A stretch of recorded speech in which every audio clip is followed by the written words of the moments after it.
Hello everyone, welcome to the latest episode of the Bunkered Podcast in association with Callaway. I am Michael McEwen. I'm back, I'm jet lagged, I'm all over the shop. I don't know what, oh no I do, it's Thursday. How the hell did that happen? What a week it's been. Getting back from the Ryder Cup, recovering from the Ryder Cup, and now debriefing the Ryder Cup. So thank you very much for tuning in. So yeah, we're a couple of days later than you might have anticipated for a Ryder Cup debrief. Two reasons for that. One, obviously I need to get back to the UK. I think that's fairly self-explanatory. And two, genuinely wanted to let the dust settle a little bit. I always find the days that follow a big event like the Ryder Cup very interesting. And generally, there's a lot to talk about. A bunch of storylines start to come out. Storylines that may have unfolded over the weekend or over the duration of the match itself might expand, might grow arms and legs. And I never like to miss those. And I think, considering what's happened in the last 48 hours, I probably made the right call there. So there is loads to talk about. And I wouldn't want to do it with any two other chaps than the two to my immediate left. Performance editor Lewis Fraser, gear editor James Tate. Gentlemen, welcome along. How are we both? We're back. Finally, it's been a while since we've been in this room. It has been a while. Yeah, actually. it feels like a long time. Because it is a long time. It's cold. Oh, it's always cold in this room. It is I always love it. cold in this room. I like aircon. Yeah. James, I've just been in America where it's like, and you have as well, as we'll talk about in a sec. Yeah. But it's like 30 degrees heat. Mhm. It's nice to feel cool again.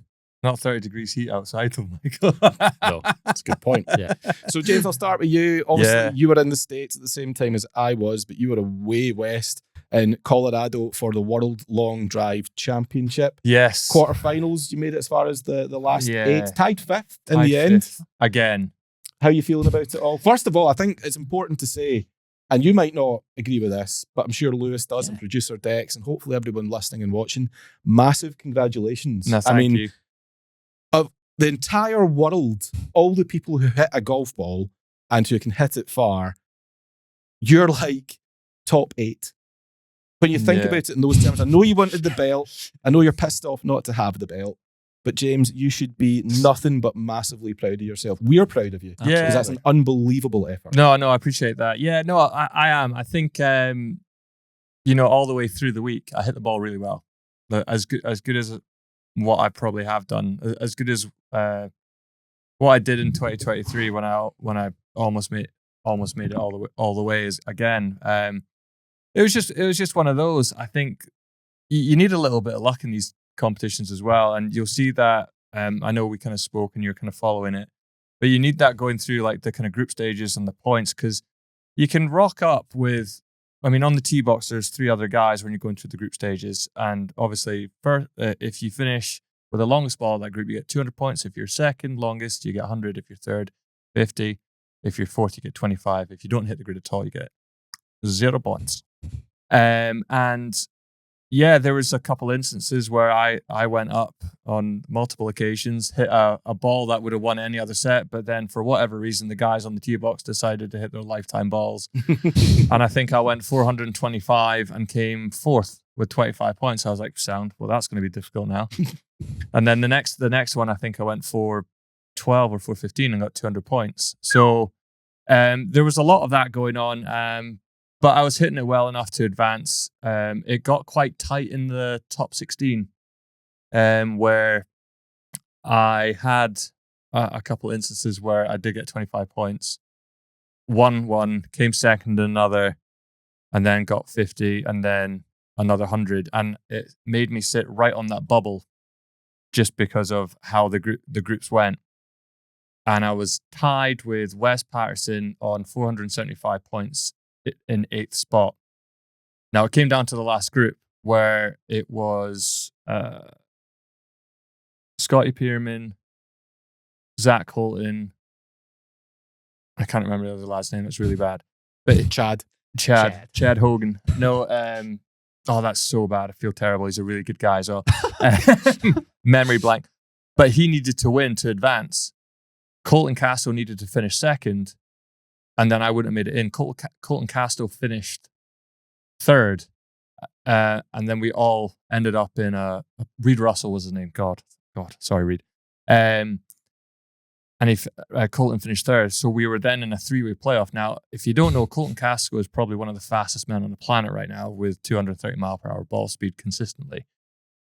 Hits a really high ball flight, perfect for Colorado. And I'm thinking to myself, shit. Game over. Pack the bags, fuel the jet. Absolute shit. Wes Patterson, a good friend of mine, I know I've got the gas and the speed up against him. So I wasn't too concerned. I just knew I needed to hit my ball.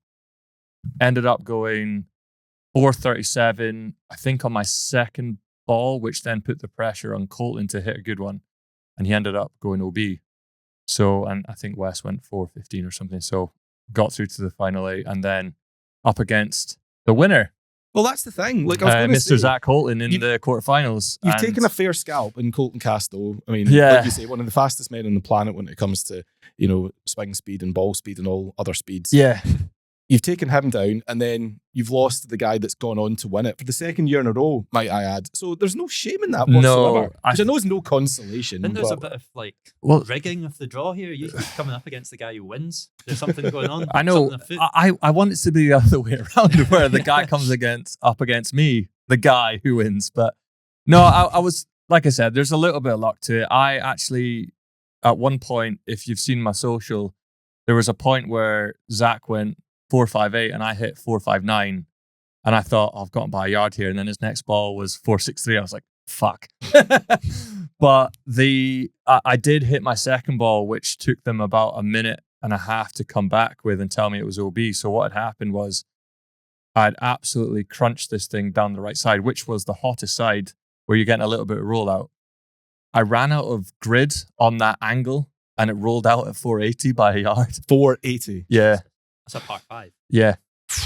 Yeah. So it was, So again, you need a little bit of luck in these tournaments. I hit the ball well, maybe didn't get the luck on the breaks that I needed to, which is what you need when taking it all the way and taking down a world championship. But look, proud of myself. And again, a massive thank you to Bunkered for all the support. Travis, Matthew, Callaway. Wouldn't have been able to do it without you guys, so really appreciate it. Nah, good on you, James. Go again next year. Get them next time.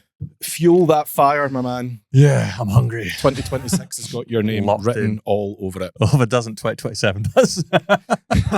Or it could be in bits by then, but who knows? Yeah, no, James, very well done indeed. As I said, we're all hugely proud and very impressed by your efforts. Thank well you very done. much. No, I appreciate Lewis, not travelling to compete in long drive championships? None Not of that at the for you moment. recently? No, I've been taking a break from the old long drive scene. So, I did have a good trip, to be fair, up to Cabot Highlands in Inverness. So what was that? Back home? Fantastic, yeah, back home, back in familiar territory. So Old Petty, which is the new course that's opened up there beside Castle Stewart. Yeah. Nice. Many others will know. It was open for preview play, so I was lucky to get invited up there. Absolutely brilliant. Very different from Castle Stewart, I'll say that. Castle Stewart is like, anyone who's played it will know how like extravagant it is. Like the views are spectacular.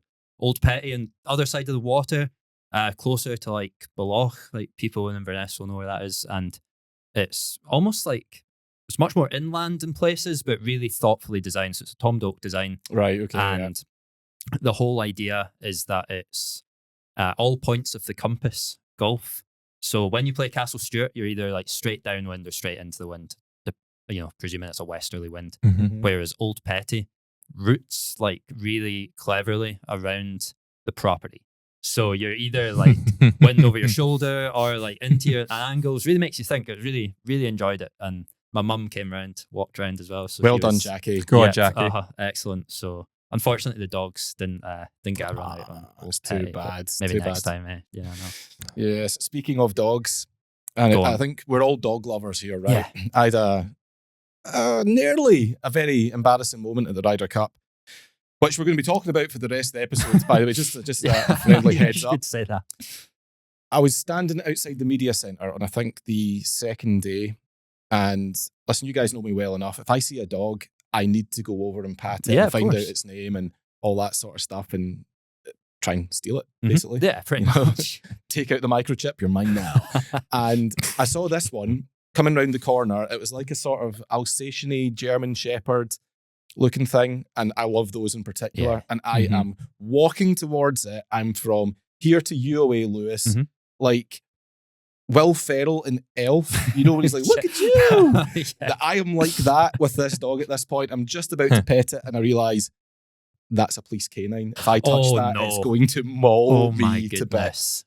Honestly, this close. And I actually saw the dog, the pair of his locked eyes. This thing's looking at me like... Lunch. Like, what you wanting? Aye. Like, what is it you want? Yeah. And at that point, I realised... You want some? Yeah, that's... Oh my goodness. Not right. That could have been a disaster. It could have been game over. Yeah, it would have been game over. We wouldn't be having this conversation USA right now. 1-up. But yes, that was... Scary times. A little bit, but it's still a dog at the end of the day. I mean, how scary can a dog really be? I know those American canines are nuts. So that dog was there like guarding the media centre, was it? No, it was just walking around. It was just if it was on its break, it would have been fine. Really? Yeah. They know that, don't they? Yeah. So I'll get back to taking you on in a second, but first, how's things? No, it was... That could have been scary, but that was nowhere near the scariest element of the Ryder Cup. So let's get straight into it, gentlemen. Obviously, a full-on action-packed week on Long Island. Europe, the big talking point, Europe winning away for the first time since Medina in 2012. This time around, miracle not required. A miracle or something more than that almost happened the other way, as we'll discuss. But a thoroughly deserved win, I think we would say. And I'm going to call it right now. Listen, a win for the good guys. Because how massive. Had the US somehow completed that Sunday fight back, and my goodness, they gave it one hell of an effort, full credit to them. Had they done that, my fear is that that would have vindicated some of the fan behaviour, which I want to talk about, but not in too much detail. So I believe a win for the good guys and thoroughly deserved. Lewis, your initial reaction, what's your biggest takeaway from the week? Relief.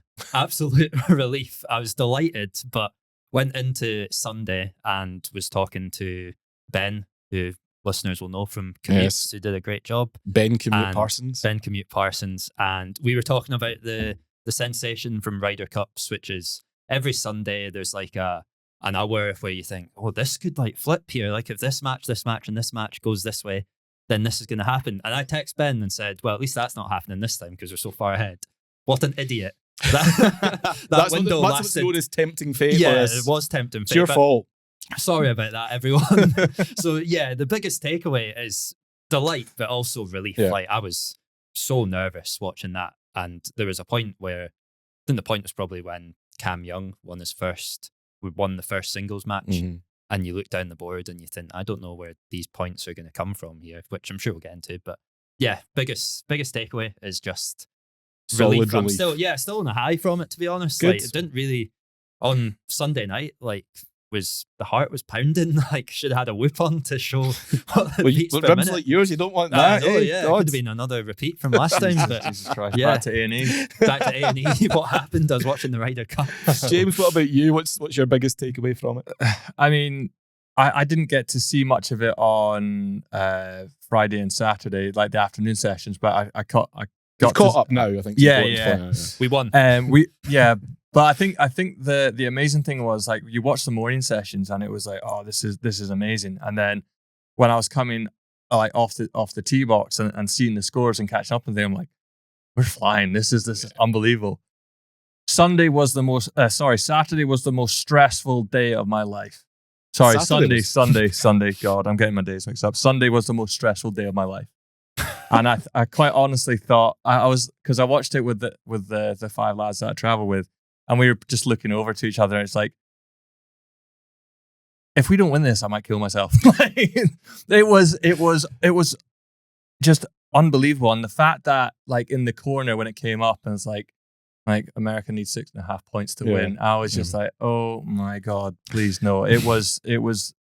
Yeah, anyway, that was the funny part. The projected score just gets reducing. It was like 17. It was like 18 at one point, and then it was 16, and then at one point it was like 15, and then it was like 14. It got to 14 and a half, and you're going, I don't really know if that is going to happen or not. I know, and it was chaos. I lost 10 years of my life, but yeah, it was. Can I just add? But we got it done. I think it was worth it.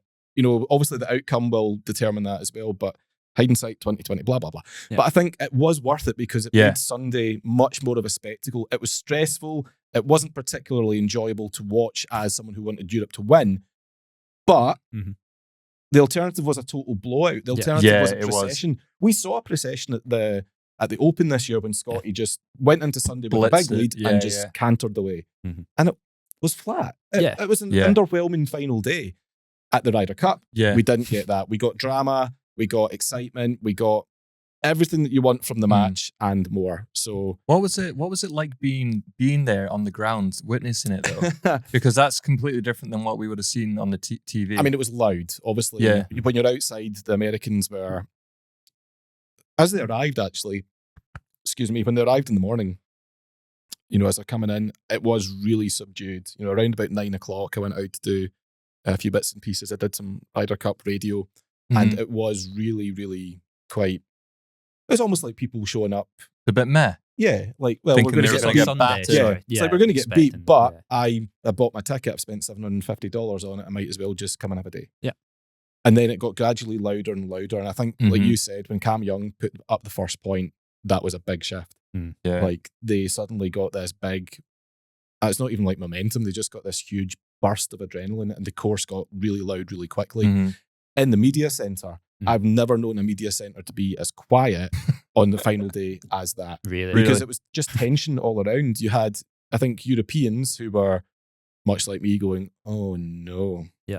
And then you had Americans who couldn't quite believe what they were seeing, but also didn't want to get too up because, or it's going to require something really special. It was Also, a big ask. So there was a lot of, I think there was a lot of nervous energy and a lot of disbelief at what we were seeing. So as I say, like on a Sunday, that's the 5th Ryder Cup that I've done, and I've never known a media centre to be that quiet for that long a period of time. Probably quiet because everyone's changing their copy Oh, as the mate, honestly. day was going. I can So imagine you've got a few Ben and I drafts. had 3 different leads ready to go. Yeah. Win, retain, lose. Mhm. It was, by the way, some good stuff that'll never see the light of day. as Yeah, well. I can imagine. Unbelievable word slithery. But Leave that for the archives. well, Yeah, yeah, well, that's no, thankfully somewhere. It's going to The get filed unpublished- away alongside my Tom Watson wins Open at 59 piece Oh, in God. 2009. That- Honestly, see those first couple of paras from that? Yeah, I would bet love- they that was were. the good I stuff. bet, yeah, That was the good that's stuff. Premium stuff there. Thanks, Stuart Sink, yeah. as ever. Mhm. But One for look, the there's subscribers. lots and lots of different things that we need to discuss, lots of parts I want to look at. I want to start with the fan behaviour so that we can get that out of the way and let's just move on. Yeah. Because there's been a lot of attention devoted to it, rightly so. I think it's important that that stuff doesn't get swept under a carpet or any other cliche you want to throw at it. But it's one of those things, it needs to be addressed. I just don't want to dwell on it far too long. Yeah, sure. Right? So I heard it. I was in Mhm. amongst it. What did you guys hear and see on TV, and how was it reported? It's interesting. Yeah, I can go. Yeah. It was reported. I think you summed it up really well in your piece on like thoughts from the week, and 38 me, of them. 38 Lewis. of them. I couldn't remember the 38. exact number. 38. That's a Many, lot many of thoughts in that head, Michael. It's You like don't know the half. the words like barstoolification, which Do you like that? I did really like that. Yeah, and I don't like the thing that it is though, because it's guys who are probably my age, like mid-20s, never been told no in their life, and just think that they can shout anything down the TV. And it made, there was a moment on Saturday afternoon where you could tell that Rory was actually really upset by it. Yeah. I don't know what Was that when he specifically was lining said. up his putt and he sort of Yes. said, I'm not putting till they Yes, shut up? exactly that. Yeah, And he I was think upset. He was upset. And, there was the stupid thing like counting down like 40 seconds for players to hit their putts. And he was clearly put off by that. Mhm. And then I think someone from the crowd has shouted something at him, which has really got under his skin to the point where it's not like made him angry. He's just upset by it. Mhm. That's not the way that it should be at all. We all know that. Everyone listening to this knows that that's not what golf is about. Mhm. So from back home, like we don't hear specific stuff most of the time, Okay. but just you could tell the atmosphere was bad in that sense. I don't think it made for great spectacle in that sense, and that you want a Ryder Cup crowd to be additive and to cheer on their own team. It didn't seem like that was happening one bit. I would agree. I Mhm. should add, yes, it was largely that type of person, Yeah. cat back to front of a certain age. It wasn't exclusively them. I mean, Right. there were guys, 40s and 50s, who were shouting that stuff. Mhm. Grown men who presumably are holding down good jobs, who presumably have families, who presumably have kids. Yeah. I don't know. I mean, maybe they're teachers, maybe they work with kids, maybe they're meant to be an example. I'm sure some of them are. They were contributing to some of the worst parts that were said. Wild. Yeah. And that is something I can't understand anybody doing it. No. But you get to a certain point in life as well. You've lived enough. You've experienced enough. And I think that excuses start to run out.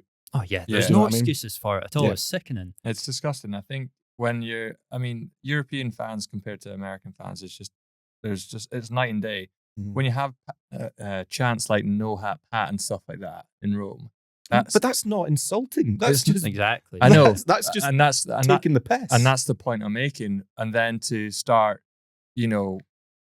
giving abuse to somebody's wife and family, that's just an excuse. I don't even want to repeat what's been said because it's just inexcusable. Mhm. That stuff should never see the light of day and should not be coming out of anyone's mouth. No, I totally agree. It's awful. And I think, the American fans, I get there was a switch and there was a change up and it was exciting and everything, but you got to have some class. And to be honest, the American fans that week had zero. Yeah, and I think the PGA of America has to accept some culpability for this. We're going to talk about one of their people in a second. But they took the match to New York State. They went after a New York sports crowd quite aggressively. Mm. Helm end them. A New York sports crowd is what they got. Yeah. They got people who are used to shouting the things they were shouting at the Yankees, at the Giants, at the Jets, at the Knicks, Rangers, you name it. I know. But at those events, there's 50,000 of them, 70,000 of them, all shouting in unison. Yep. At a golf tournament, they are the exceptions. Mm-hmm. And because of the nature of golf, they are, one, able to be heard, and two, get so close to the players. Yep. There were guys shouting to Rory that were as close as you and I are right now, Lewis. Yeah. Like feet away. It's ridiculous. So that's why it's different. Yeah. But they went after that crowd, the PGA of America, knowing what they were going to get, and they didn't have appropriate measures in place. They didn't do enough to ask fans to moderate their behaviour. I don't recall seeing any signs on the big displays on screens at the event. Maybe I'm wrong in that, but I didn't see it. There wasn't enough done. In fact, it was the complete opposite. They were encouraged to chant F you, Rory, by a comedian that the PGA of America brought in. So I don't want to talk too much about the fans, but I'm just going to say this because a few people who don't really follow golf have been in touch with me and they've said, look, why did this happen? And you know what? There's the camera right there. So I'm going to talk straight down the camera to those people because I'm sure some of them are listening. And it's really simple. This happened because we're living in like a really dangerous time where people think that they can do and say whatever they please, whether it's at a golf tournament, on social media, or in any given public space, because they see some of the world's most influential people saying and doing whatever they please. And not only are there mostly no consequences for those people, they are instead like rewarded for their cruelty, for their venom, for their stupidity. And they get hailed as like these saviors of democracy, these great emancipators, the God-sent liberators, if you want to go that far. But have you actually asked yourself what they're liberating you from? I mean, what is it? Self-censorship? Self-awareness? Not being an irredeemable ghoul of a human being? You think that these people are doing you a favour and that they're on your side, but I cannot stress this enough. They're not, okay? They are not doing you anything. They are feasting on your insecurities. They are endorsing your darkest thoughts, and they're doing it simply because it's in their best interests. It's as simple as that. And the worst part, you're thanking them for it. You're actually saying, thank you for letting me speak and say these terrible things. At last, I've got a platform. And so that's why we are where we are. We're in a time and place where people are shouting and spitting the worst kind of things imaginable. Things so bad, I genuinely can't even bring myself to say them on this pod. And when they get challenged, here's the best bit. They hide behind the same old defense. Freedom of speech. Not a shite. The thing about freedom of speech that you probably aren't getting, you people, is that it's a privilege. And like any privilege, it comes with a duty, an actual duty to use it responsibly. Having the right to do something isn't the same as having the right to do everything. And that's what these people are getting wrong. Civility's gone. Respect is going. Nuance is dead. You're either with me or you're against me. That's the world now. And if you're not with me, you're my enemy, and I'm going to do everything to bring you down. And not only is that thoroughly exhausting, it is absolutely unsustainable. Like, I worry about where we're going. Like, where are we going as a species? What are we doing here? So, if you watched people call Rory McIlroy or call his wife a to his face, and you thought to yourself, that's all right. That's just exercising freedom of speech. Please believe me when I say this to you. You need help.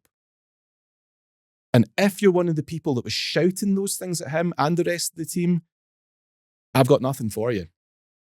I've got no hope. I've got no pity. I just have complete and utter contempt. And that is all I have to say about them. Yeah. You're Simple spot as on. that. There's nothing else that we can add to that. You're, Well said. Needed to very get that well off my said. chest. Yeah, quite Yeah, right. be But I completely can honest. imagine when you're there and hearing these things, it's Just bad enough on TV. Horrible. Isn't it? You actually see another human being like feet from you shouting this at someone who absolutely does not deserve it. Yeah. Is sickening. There's no other way of putting it. Like, it's Yeah. So there's no place for it. here's at all. what There's makes no it place worse. for it in society, especially not in golf. There's not, but here's No. here's what makes it worse. The PGA of America president, Don Ria. Yeah. Let's call him Don Ria. I don't know how to pronounce his surname. I should. I apologise, Don, if I've got your name wrong. I'm just going with Chris Ria. So, Don Ria had the opportunity when he was interviewed by the BBC the other day to condemn the behaviour. And you're going to love this, guys. He's a peach. isn't Don't he? love it. He did not take that chance. So he essentially resorted to whataboutery, and he obfuscated, he invaded everything that was said, and asked if fans' behaviour crossed the line. Here's what the bold Donny said.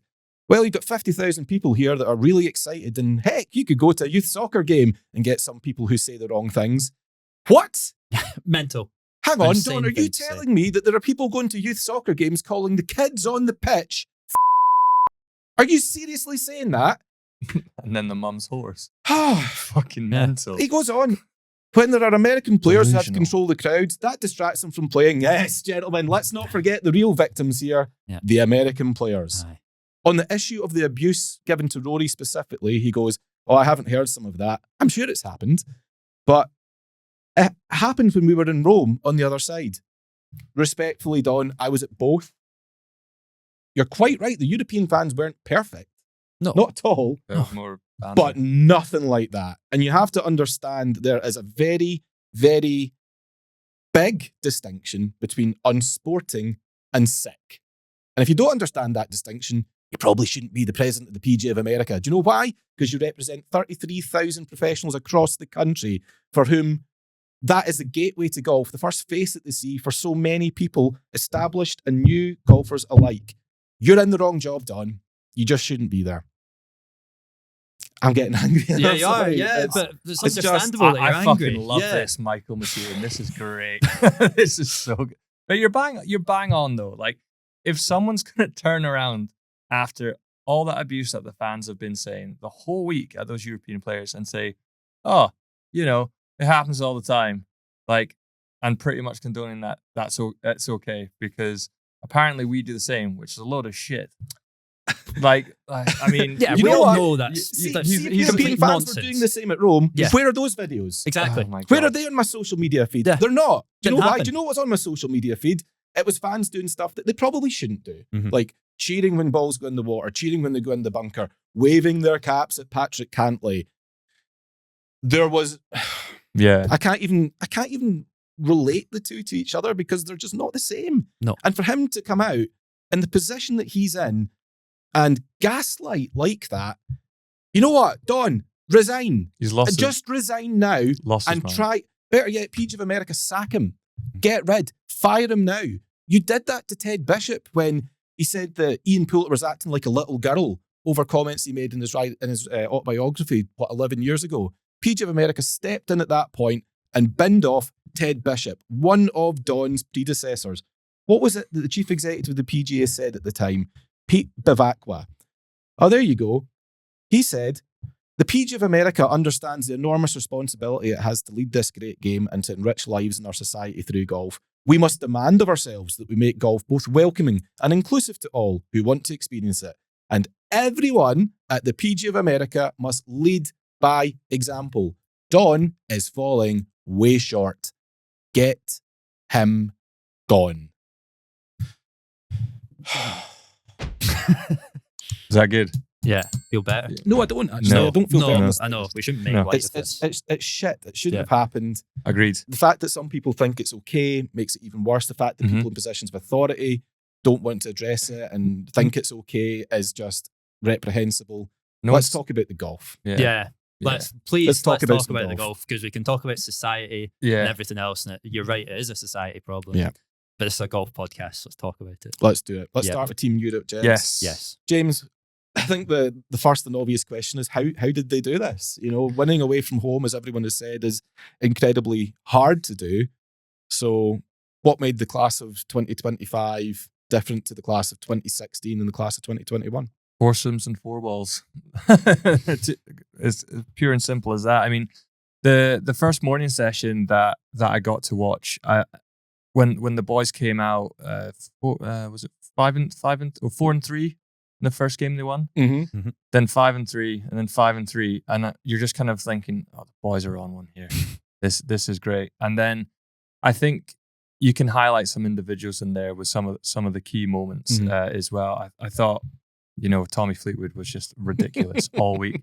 That boy was just hunting flags for fun, and it was great to see. But what I really liked was, I'm just going to touch on it for the last kind of time, but because of all the kind of the crowd kind of interference and abuse and everything like that, each pairing stood together. And you could really see that. They were galvanized. Yeah. And like from when Rory was playing with Tommy, and someone said something to him, and then he's like, shut the fuck up. And then goes and sticks it to like 3 feet. You're just like, yes, get in. That's It's a great riposte, isn't it? Yeah. And I thought some of the responses to some of the heckling was fantastic. Bob McIntyre blowing kisses to the crowd after someone shouting like, when are you starting Ozempic and stuff like this.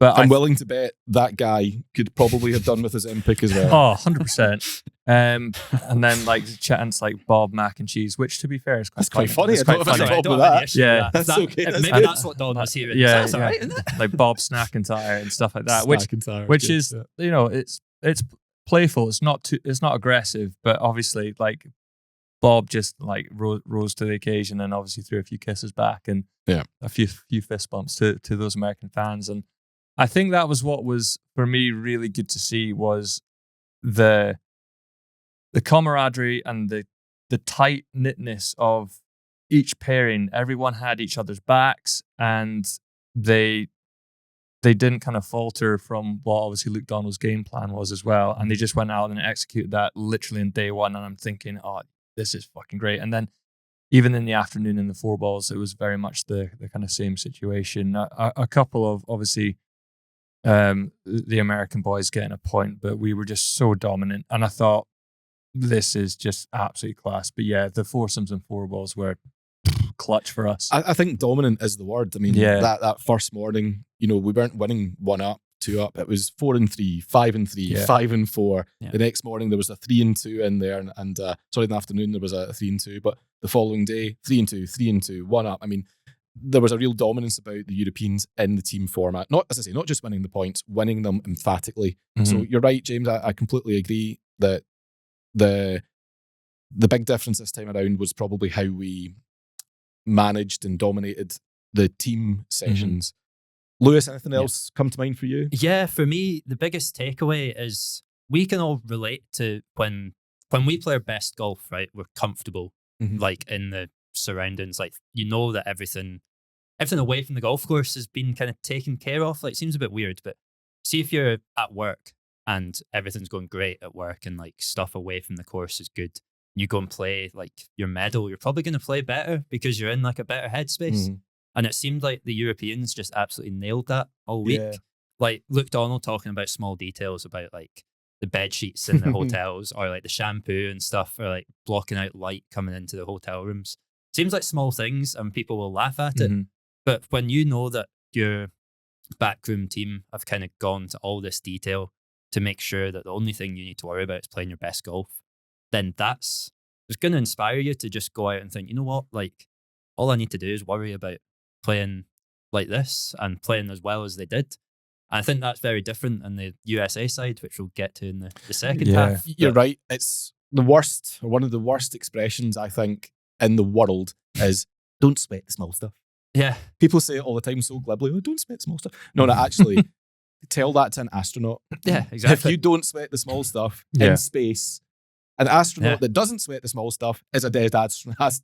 Dead astronaut. Yeah, remember Apollo 13, the film where the guy's up in, is it Jack Swigert? Yeah. Like if he doesn't have the extra amp, then they're burning up, aren't they? Exactly that. So those details, those fine margins, whatever you want to call it, that's worth a lot. You know, it's a sum of parts, isn't it? Yeah. Shampoo, people will go, what difference does that make? Yeah. If a player goes in the shower, gets a shampoo and likes it, and it invigorates them, their day's off to a good start. Why do you think Tommy Fleetwood played so well? Because his shampoo was top notch. His hair was looking work good. For Sepp Straka, I'm building up to it. But it is those details. I also think that, you know, this was stuff that came out from Paul McGinley on, I think it was live from the Ryder Cup on the Saturday night, where he was grilled.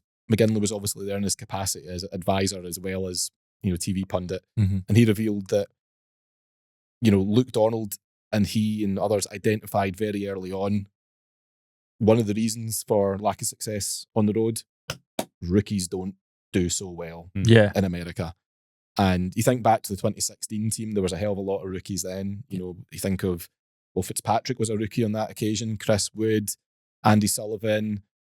I'm sure there's somebody else that I'm blanking on. No disrespect to those guys, but what an environment to go into. It's such a hostile, difficult environment for your first Ryder Cup. And so Luke and co devised a qualification system that made it very, very hard for rookies to make the team. But they also had to make sure that there was still a pathway for DP World Tour players. And they also had to find a way to incorporate live guys. Really difficult thing they had to do. Look at the team they got. Tons of experience. 11 of the same 12. The other one shared DNA with the other guy that was there, the one that swapped out.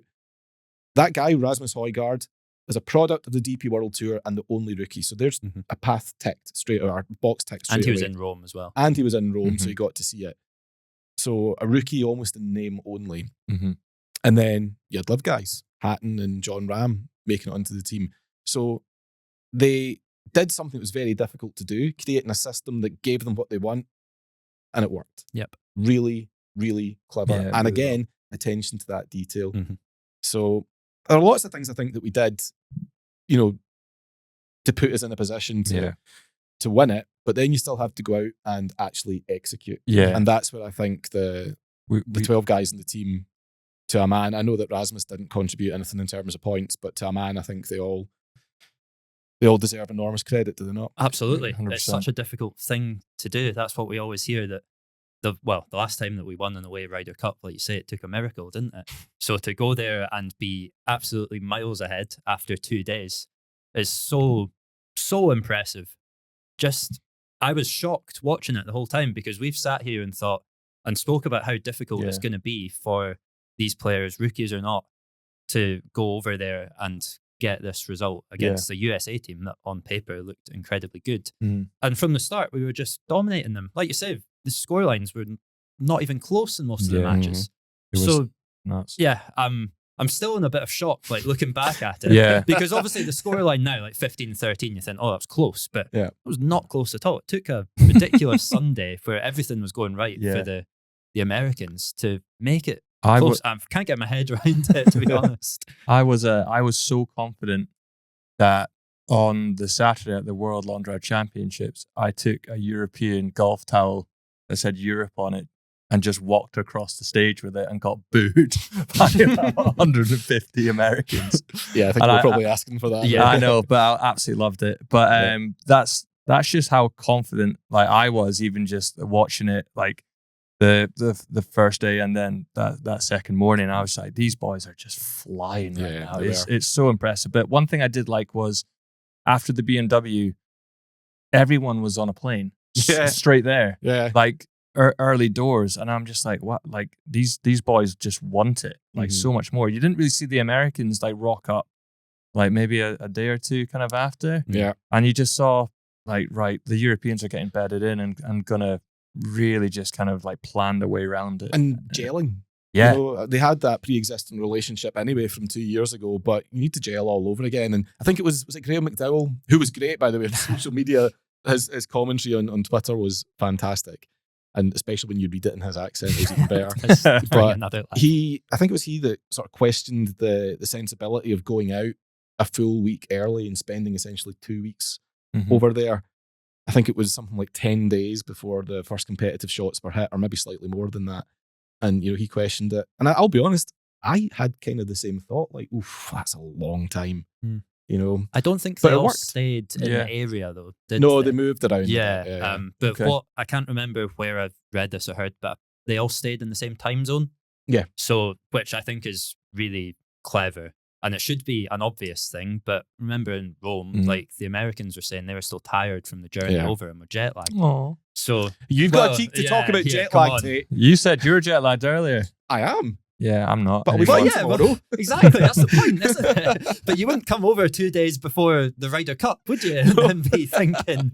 So I'll just book a Wednesday flight. I'll be there in time for the opening ceremony. Exactly that. So yeah, planning ahead is probably what's led to this. Yes. This incredible performance. Who was our MVP then, chaps? Most valuable player for those who aren't paying attention. I think me and Lewis might agree on this one. Tommy Fleetwood for me, I thought was just unbelievable. Like he was just class from start to finish. I think you saw him hit the flag and everyone was just like, Jesus Christ. And then he was just pin hunting. The one thing I liked what he was doing the most was he seemed to be, when the Americans hit the ball close, you're like, but he seemed to like hit a shot inside. And I was just like, this guy is just on a different planet this week. It was so good to see him. He's played that well. 4 points from 5. Very impressive indeed. His Ryder Cup performance now means that he has the greatest winning percentage of any player in Ryder Cup history. Well, certainly for Europe, who has played a minimum of 10 matches, a 70.6 winning percentage, which is decent, Lewis. I saw you shake your head when Lewis said Tommy Fleetwood. I think we'd agree. No, I'm going with Rory on this. Okay. Less points, 3.5 points out of 5, which is still what a shopper. Yeah, I know, useless. Where's that half point gone, Rory? Useless. But to put up with, as we've mentioned before, the vitriol that was coming from the crowds and to go out and perform the way he did. I think that's so important to see someone like Rory McIlroy going out and performing like he has for the rest of the team. Because you look at that and think, someone of his talent is just getting abused and he's going out and putting it to one side and beating some of the best players from the American side. So for me, he was not most valuable in terms of points, but in terms of the intangible benefit to having your best player on the team going out and performing, which is something that didn't happen for the Americans. To see your best player going out and getting those points on the board, I think is just so important. So I was delighted to see Rory do well, because if he'd struggled, then the shouts from the crowd were probably just going to get worse. Yeah. So he's my most valuable player. But I could have given it to others like Fleetwood, obviously. Justin Rose was amazing. Tyrrell Hatton. 3.5 points from 4. Yeah. Tyrrell Hatton and John Ram just went out and absolutely killed any momentum that the USA might have had in the first morning by beating their star pairing. Some of their recovery shots were just mental. I mean, John Ram believe that out the rough. The 8th, that par 3 where he was short-sided. Just shot of the year, quite honestly. Sorry, Rory, your shot into 15 at the Masters in the final round was great and all. It was okay. But it was okay. And approach into 17, the shot out of the trees at 7. But yeah, John Ram, I think, has got that one nailed. MVP for you, Michael? It's MVP. One of those two. Honestly, I can't put a Rizla between the pair of them, and for exactly the reasons that you outlined. Tommy, there's something about Tommy Fleetwood that you could argue he's probably the most on-form golfer on the planet right now, following his win at the Tour Championship and what he's just done there in an away match. He is not only an exceptional golfer, but he's the sort of guy I can't imagine anyone disliking Tommy Fleetwood. No. Yeah. I know Bryson did his level best. I have another But, notable mention as well. I thought Matt Fitzpatrick was exceptional. Yes. I thought, Yeah. obviously with his Ryder Cup record not being great, I thought the way he... Well, that's one way of putting it. But like... 7 defeats from 7 losses from 8 matches. But I thought he played incredibly well. He I did. thought he got let down a little bit in the foursomes by Ludwig because he wasn't firing on all cylinders. He wasn't really hitting it great off the tee.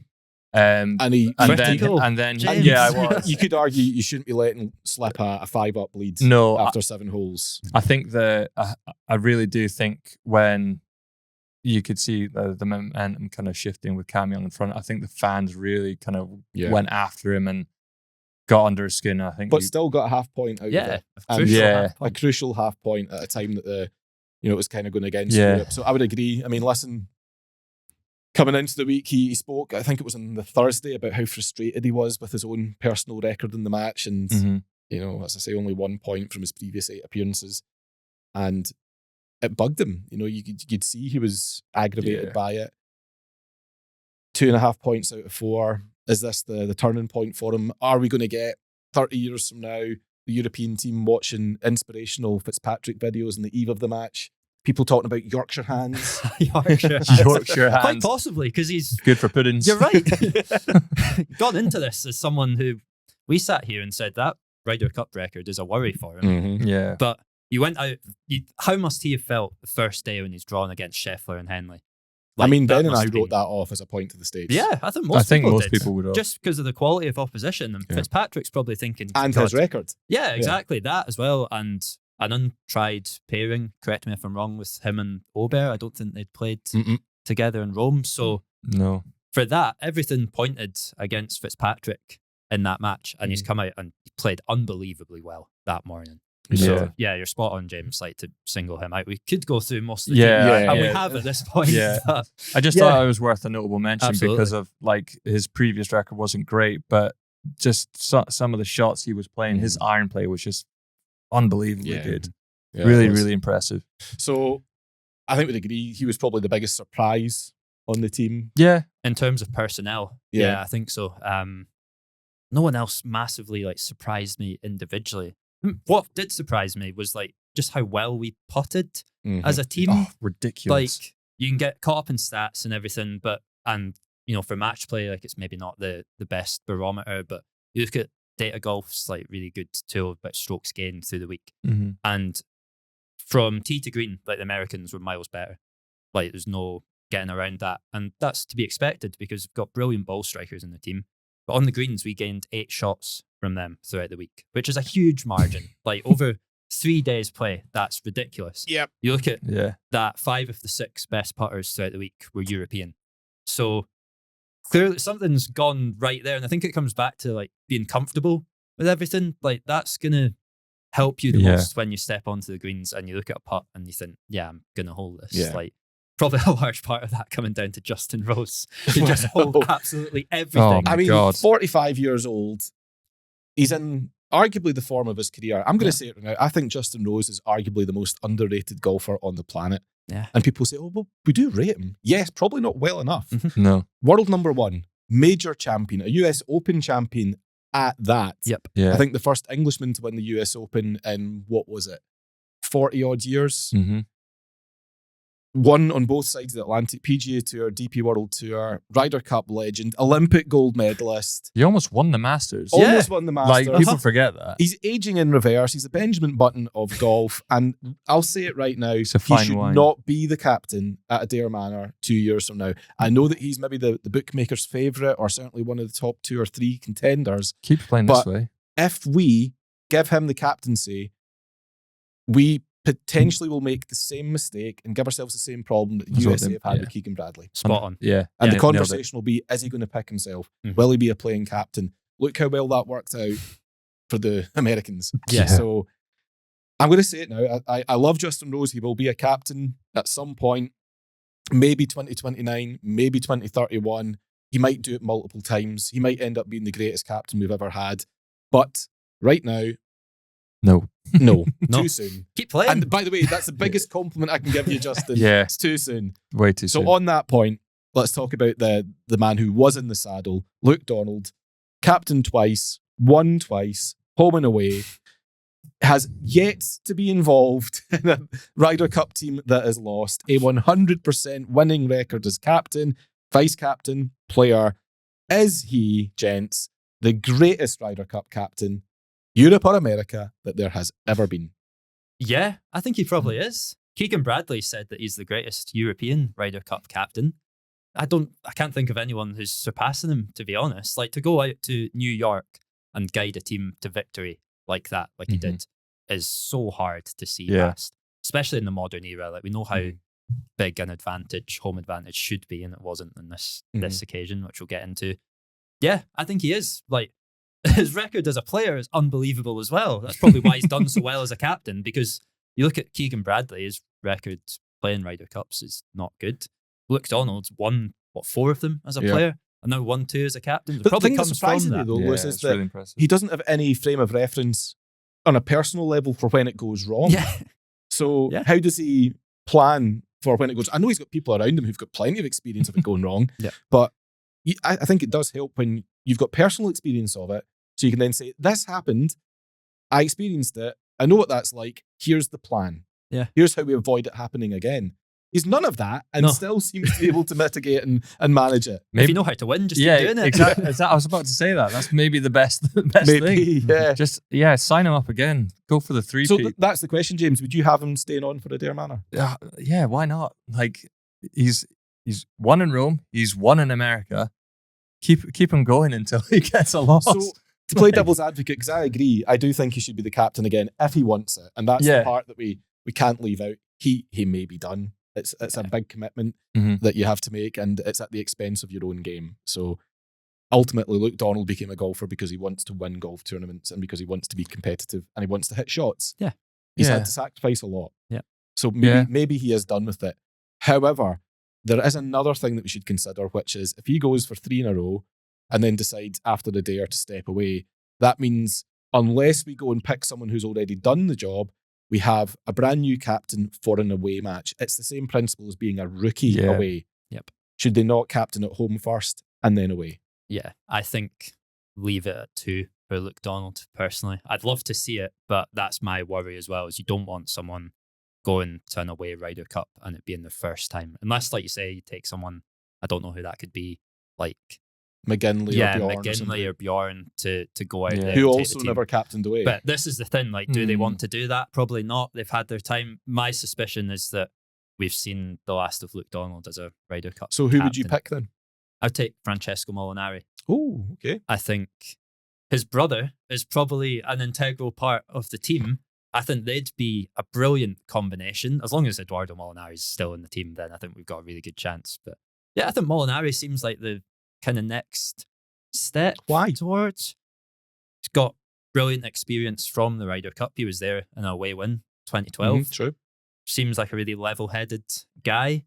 Just, I can see him being a really good captain. Like, got a really good team around him. He's been vice captain this year. Was he vice captain before in Rome? 2 in a row, so I've got really good experience. Don't see why he can't do a brilliant job. He's the continuity candidate. Is that what you're saying? Yeah, but I think he's a good candidate.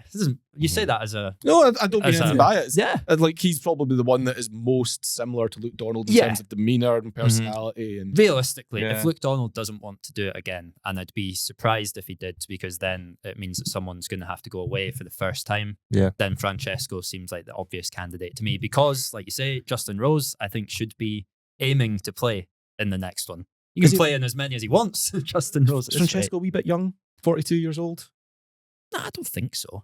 I wouldn't say that's too young to do it. I mean, how old was Luke Donald in 2023? Putting you on the spot here. He can't have been much older than that, was he? Good grief. Let me Google it. He must have been close. Yeah. Close Luke to being Donald, similar. he's 47 now, so 45, take off 2 years. 45. He only got a year's build up. Yeah, he was 44, 45. Yeah. I don't think he's too young. Don't think he's inexperienced. He's played at the very highest level. Yeah, very true. And he's not likely to play. So, yeah, That's not the likely thing. to play, exactly. So there's people, Justin Rose is likely to play in my eyes. Yeah, so. I'd agree with that. Who do you think, Michael? I'd really just like it to be Luke Donald, to be honest. Yeah. I understand all the parts about, not wanting to have someone make their first captaincy away. And, I would absolutely understand if Donald wanted to walk away now and if he feels that he's done his bit. Completely understand that. Thanks for the memories, Luke. Great job done. But if it's simply the case that he would want to step aside so that somebody else gets their shot, which is how it has been done in the past on occasions, then no, I'm not a fan of that. It's the Ryder Cup captaincy is an important job. I know there are people who dismiss the role of a captain. I think Luke Donald has completely destroyed any of those arguments over the last couple of years. The captain's very important. If they do the job right, they put their team in a good position to win. Yes, of course, then it's up to the players to execute. It's no different to being a football manager. You prepare your team, you get them ready, you do all the things right, and then the players still have to go out and, not concede early goals. All the other stuff. Some managers don't prepare their team, do they? No, they don't. Can stay on for 4 years. Less said about that. So, yeah, I mean, if it's simply a case that you want to step aside so that somebody else gets their shot, it's not a ceremonial role. It's not a lap of honour. Yeah. It's an important job and it should go to the right person for the right reasons. So if he wants it, give it to Donald. 100%. And if he wants it again, if he wins in Adair and he wants it again in 29, give him it then as well. Yeah. 100% give to him be it then as fair, well. I get this argument because we think that if Ryder Cup captains have like a shelf life, almost for want of a better phrase, they keep winning, then why would you... If he wants to do it again, then I wouldn't be disappointed to see that, that's for sure. I'm going on the basis that I feel like he will probably want to step away from it. But I don't know. I'm not saying that with any... And it's not unprecedented. Yeah, it's not. Bernard Gallagher did it 3 times. Mm-hmm. And that was as recently as the 90s. So, yeah, I would like to see that happen, but yeah, I would too. But we will see. Listen, gents, look, we need to still talk a whole lot about America, and we have been prattling on for quite some time here. So, look, it's a longer episode. I'm not sorry about that. It's the Ryder Cup debrief. It's bound to be long. So if you made it this far, don't go anywhere. We're about to do the post-mortem on Team USA. Keegan Bradley, tune out now. We'll be back right after this.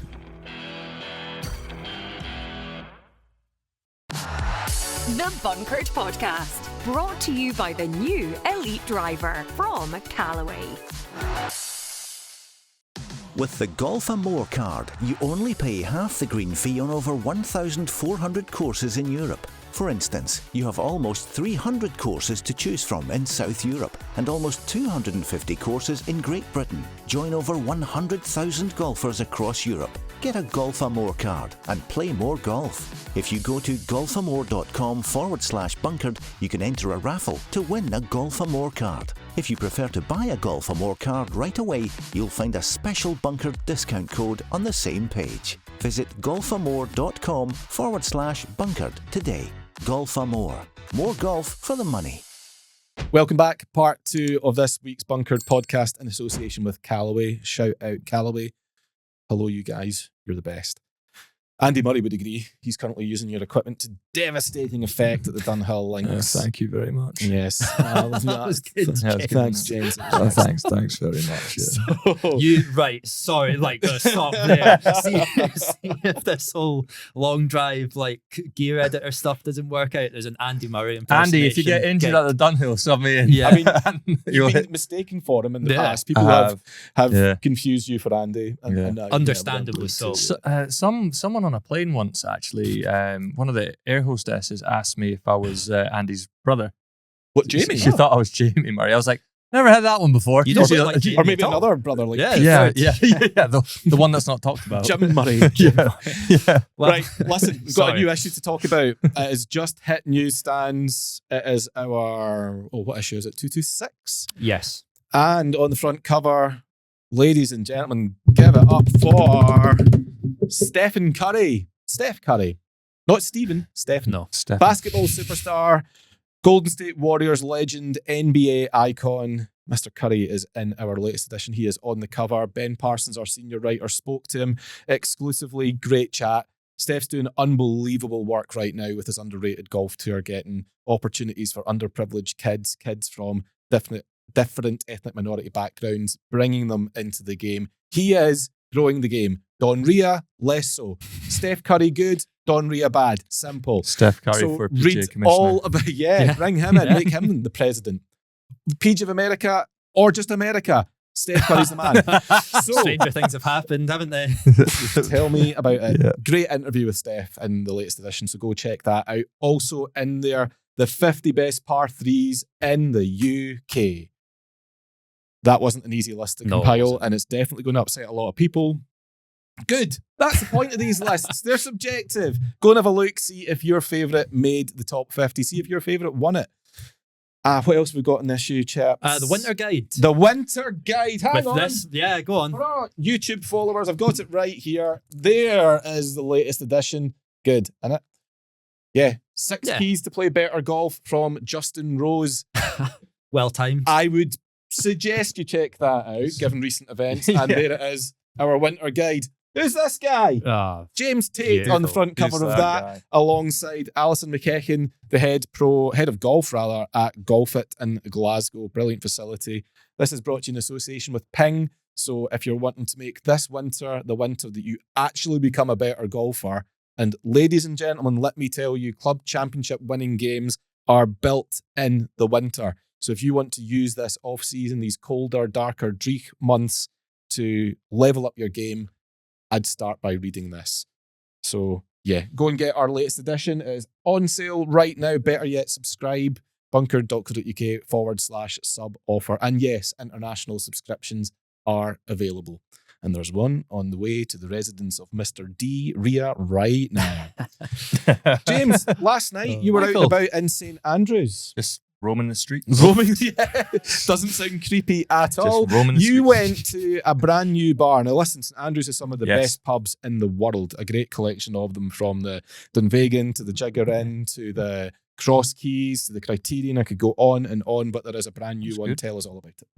Yeah. Tiger Woods and Justin Timberlake's brand new sports bar has opened, called T-Square Social. Nice. Which, as a lot of people would have formerly known it as the new Picture House, which used to be the cinema. So But no more cinema. there is still a cinema in there. Is there? Yes, there is. Class. It's What's it showing? Highlights of the 2008 US Open. just on repeat the whole time.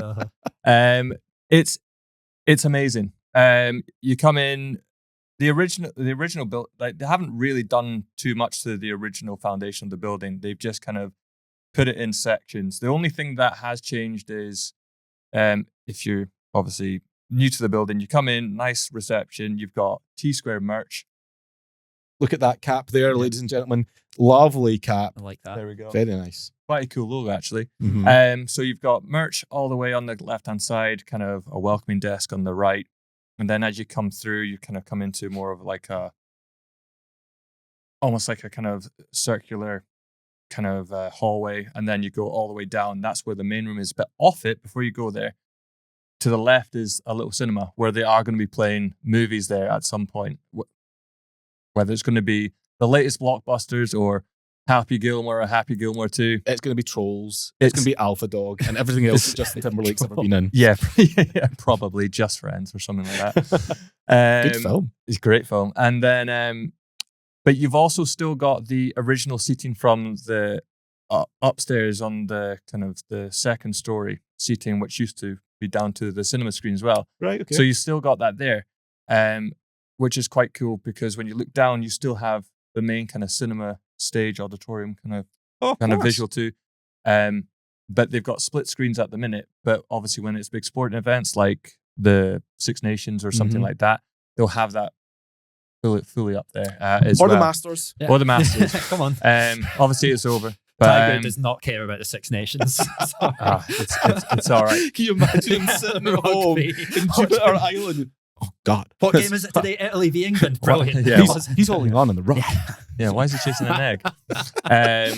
But they had, like last night, they had all the Champions League games on split screens. So you could watch kind of each one. But when you go back downstairs, you have a bar on the left, 3 dartboards as well. John Turnbull, if you're listening. Producer Dex is Dex really will good beat at you darts, again. by the Producer way. Dex is very good at Yeah, darts. he's quite handy with the arrows. And then Even good in bullseye. yeah. Definitely one a shed.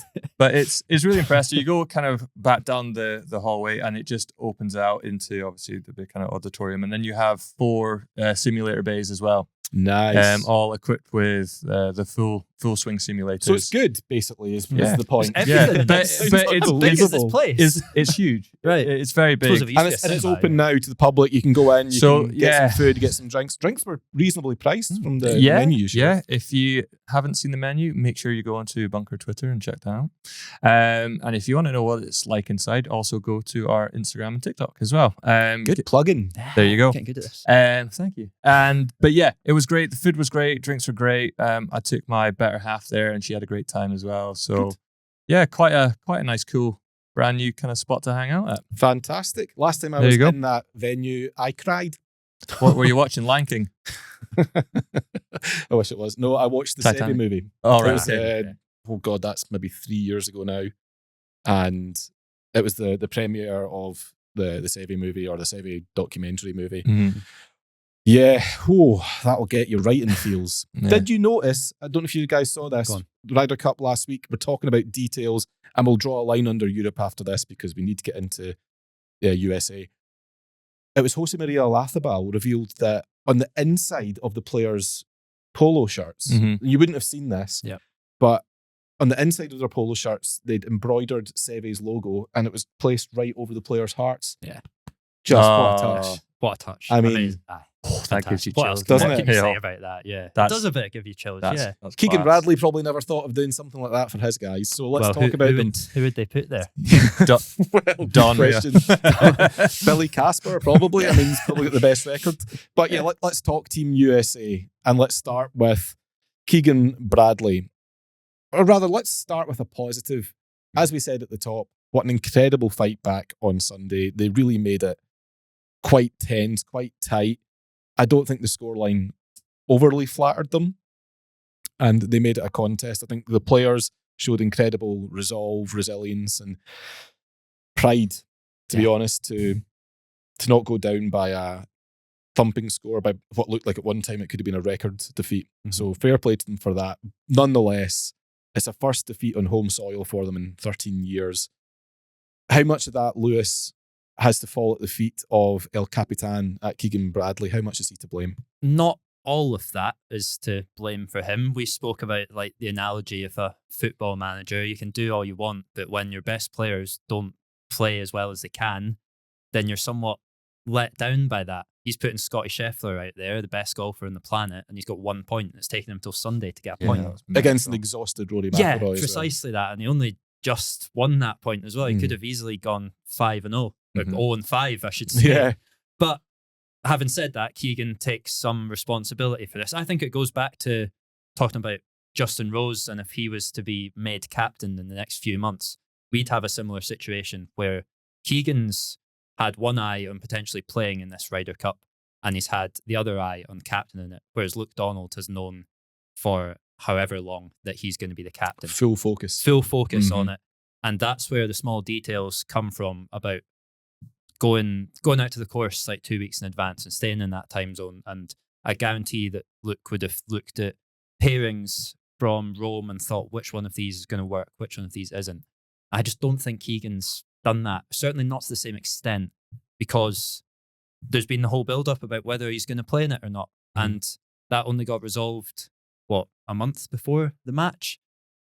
I think that's hampered the team massively in my eyes. Yeah. So, I would also say, I think, and he acknowledges this himself, the way that the course was set up was hindsight's 2020, Monday morning quarterback, blah, blah, blah. It was totally wrong. Completely wrong. I mean, Bethpage Black, we were promised carnage, we were promised holes being halved in bogey, and that just didn't happen. It became target golf, and I think that suited the Europeans. You know, those guys are every bit as good as the Americans at sticking it close. They're better at making putts. Lo and behold, we get away with it, and we come away with the trophy. You know, the sign says it all. This is an extremely difficult golf course that we recommend for highly skilled golfers only. Well, it wasn't extremely difficult. No, it just wasn't. No. It was there for the taking, James, and they absolutely gobbled it up. Yeah, 100%. Like, you could literally hit your driver anywhere, and you'd end up in what would be the semi-rough, which the ball was just sitting on a tee, essentially. You could pick it up. But I think, like, what I found really interesting was, full like credit to the American team coming back on Sunday. That was just ridiculous. Like at one point, like we said earlier, it wasn't looking great, was it? Let's be honest. Especially when we only needed a couple points to retain, and then only Ludwig Åberg being the only European to win a match on Sunday. Which then when you say that out loud, you're just like, how the hell did we win? Mm-hmm. It's just insane. But I think there's a lot of things to kind of dissect and look at. Keegan Bradley's decision making, like Harris English and Colin Morikawa. What the fuck was that? Twice. It was like, oh yeah, they got battered the first day. Let's put them out again and let them get slaughtered. So here's the thing. Like he talks a lot about his reliance on data and being data led and whatnot. Were you? Yeah. Well, the data says that of the 132 combinations that you could put together, Keegan, they were the least compatible. Yeah. But 132nd out of 132. Part of me... So, what, you reading it upside down? Part of me actually thinks he's seen that. Someone said that to him and he's just tried to prove a point the following day. The second... Yeah, that's doubling down. Yeah. That's compounding a mistake. Yeah. Cheers for the 2 points, though. I appreciate that. Yeah, exactly. Turned out to be important in the Yeah. end. Yeah, exactly.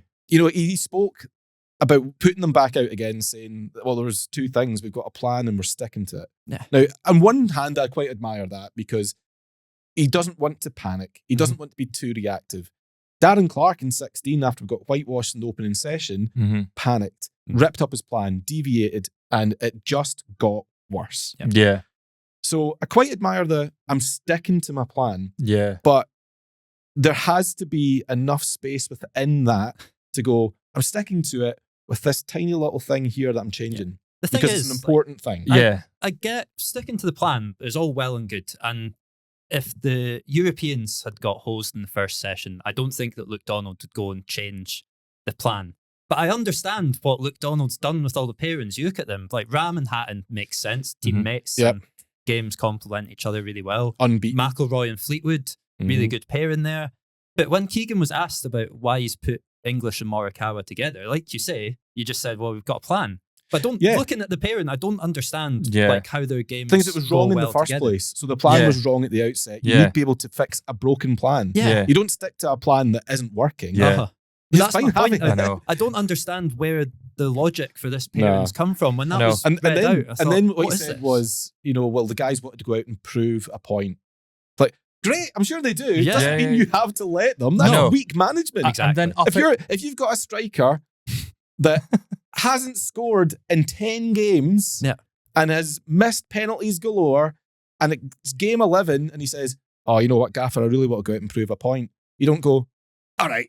Yeah. Well, since you asked. Yeah. Also, no, that's just terrible management. Also up against Tommy Fleetwood and Rory fucking McIlroy. Yeah. Just insane. What are you thinking? Yeah. Like, that's just absolutely batshit crazy. The thing, again, like, going back to this, like, he did give like a bit of insight about it, and someone asked him, the course favours having one long hitter and then one person who's really good with like every other part of the game. He's like, yeah, Harris English hits the ball a long way. Not really, not compared to other players in the team. Cam Young did nothing on Friday morning. He was sitting on his, his hands. And you think, why don't you send him out if you're putting Harris English out because he apparently hits the ball a long way? That's not really the case. Yeah, if you're right. If the argument is he hits it far, Cam Young hits it further. Yeah, Ben Griffin probably hits it further than him as well. Exactly. JJ Spawn sat out the session. Yeah. So we I was baffled. Very quickly so identified what the American game plan was. It was Shite. Go out. It was go out with shock and awe. Yeah. That's why they started with DeChambeau and Justin Thomas. They won the first hole. Yeah. But go out, get red on the board early, get the fans making just a ton of noise, and just batter the Europeans into submission just by sheer will. Yeah. Just grind them down from the off. That was plan A. Plan B seemingly didn't exist. Yeah. Because when shock and awe doesn't work, and it didn't, you need to have something, and they had nothing. Yeah. Let's talk, before we look at where it went wrong with individuals, let's talk about the individuals that did perform well. MVP for the American team, I think we can all safely agree that's Cam Young, right? 100%. He was phenomenal. We said this before, sorry, James. Like we said, the level-headedness that he has going into these matches is going to be a good thing for the team, and I think it was. He just went out, steely determination, didn't let anything bother him, and just played so well throughout the whole week. Probably felt that he should have played the first session, but yeah, MVP for them, and he pretty much turned the tide in the singles, single-handedly. To James, agree with that? I agree. I generally think if you played him on Friday, America would be holding the Ryder Cup. Oh, in the morning, you mean? Yeah. I generally think he would have made the difference. He was phenomenal. That singles display was just masterful. Yeah, just fantastic. He grinded it out, but he just played sensational golf the whole way and a clutch round. putt on 18 as well to get that point. I mean, that wasn't easy coming from the fringe. No, and I think that was the turning point. Justin Rose played incredibly well all the way through those 18 holes. Cam Young just did what he did on 18, and that unfortunately was what it came down to. But when that first bit of red was on the board on Sunday, then there seemed to be a lot of guys kind of like follow suit. As well, but it was just impressive. And it all led from Cam Young. I think quite revealing he was put out first. Obviously, Bradley ripped up his plan then, I'm guessing, when he saw how well that Cam Young had been performing. So yeah, hugely impressive. I've done a bit of a 180 on Cam Young. Often thought he was miserable, a bit of a rain cloud. And I realise now, having seen him and been around him a little bit last week, the guy's just, I think he's incredibly introverted. He's very shy. He's kind of reluctant in a lot of ways. What a competitor, what a player. Yeah. I think this is going to be a bit of a turning point for him. There's always a rookie who performs well in an American defeat. I mean, in Paris, it was Justin Thomas. That was his, Ryder Cup debut. It was his breakthrough. A couple of years ago at Rome, it was Max Homa. I think this is going to be the start of something for Cam Young, though. I think, he's just taken a huge leap. So yeah, I think, excited to see what happens next for him. I think we're going to see some pretty big things from him. Because, I mean, we saw him almost win the Open. In St Andrews. When he it was maybe too soon for him. Yeah, I think so. Probably too. Cam Smith managed to do that, and he's done absolutely nothing since. But that's harsh. Yeah, that's really harsh. He's launched a brand new franchise. Ripper's had success. James.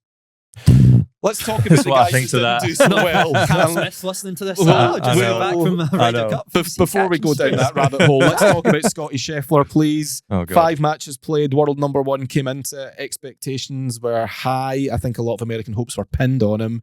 And only the 1 point, as we said, against Rory McIlroy. A gubbed, a knackered, and exhausted, and nothing left in the tank, Rory McIlroy, on the Sunday. And even then, you only just eked it out. Lewis, what the hell happened to Scotty? Gubbed's a great word, by the way. Fantastic. Yep. I don't know what happened to Scotty, but I've got a few thoughts on this, actually. I do think I know what happened. But firstly, going back to the golf course, I think you've got to set up the course to suit your best players, right? Who are the USA's best players? Scotty Scheffler, Bryson DeChambeau, Xander Schauffele, maybe JJ Spawn playing really well at the moment. And the course just wasn't set up for them. It starts with Scheffler. Yeah, it starts with Scheffler, absolutely. You've got to think, if we can set this course up to suit him, he can get us 4 or 5 points, and that's going to be crucial. But they didn't. What's Scheffler really good at? Hitting approach shots to greens that are difficult. That's why he won the Open, because he's able to hit 6 irons and 7 irons into really firm greens and plot his way around the course. You didn't need to plot your way around Bethpage Black at all. That's why I thought that this was going to set up really well for the Americans, because I was expecting Bethpage Black to be the difficult course that we all envision it. That we were promised. It just wasn't. Yeah, they just shit all over it, really. Yeah, so I think that's been really detrimental to the USA team, because they turned it into a putting contest, and that's where the Europeans have always done well in the World Cup. So that doesn't make sense to me, and I don't think that's suited Scheffler. But then it comes back to the point of, well, he's really good at stroke play, so why does that not translate into match play? And he couldn't find a teammate that worked for him. Yeah, well, he couldn't find a teammate, so that's the when thing. you're that far in front in the game, and the game is 103 weeks out of 104, it's an individual sport. When you're levels above your nearest challengers, it's a very hard thing to find someone who's compatible with that. Yeah. And, they went with Russell Henley, who on paper looked like he should have been a good fit, good pals with them, putts like a hero, but it just didn't. And No, I think did that not may be part of. transpire. I think part of the reason for Scottie Scheffler's performance is that Scottie Scheffler's just too damn good to have a partner. It was Yeah. the same thing as we had with Tiger Woods, Mhm. struggling to find somebody who would be compatible with Tiger's game because his game is so much better than anybody else's at that moment in time. For the first time in the 3 years that Scheffler's emerged as a dominant force, the word Tiger-esque actually applied last Yeah. week. Yeah. So plus there's also the fact that his putter just went stone cold, and that can happen. Yeah, You know, that can happen. Yeah. That can change from week to week, and it went cold at the very, Yeah. very worst time. Some of his iron shots, though, were very un-Scotty-like too. Yeah, Do you know what I mean? Yeah.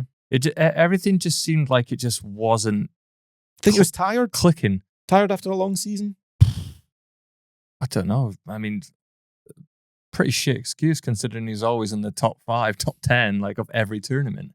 And then all of a sudden you just like come to probably the biggest tournament of the year, definitely. And then all of a sudden just kind of like, it looked a bit, his performance in my view was blasé. Yeah. Like, You it was think there's, a bit you know, you say like being tired, and I think there could be something in that, but more to like the pre-match like preparation, because that must be so different. Yeah. Being a Ryder Cup environment, you're with. When Scheffler goes to the Open, he's just going to do things by himself, or maybe with like one other player if they're like house sharing. The Ryder Cup, he's got 11 other blokes. You're right. Great You know. point. He's taken out of his environment. Yeah, absolutely. He'll Meredith have a and Bennett routine. wouldn't have been staying with him. I He'll wouldn't have a thought. routine that he's doing every single tournament that works so well for him. And now for 1 week in a year, he's doing something totally alien. So is there something in that? Is that the reason? I think there might well Yeah, be. he's quite an individual character. He probably just likes his own space, but we've seen that with American teams before. They're just not a good unit. No, They're very not.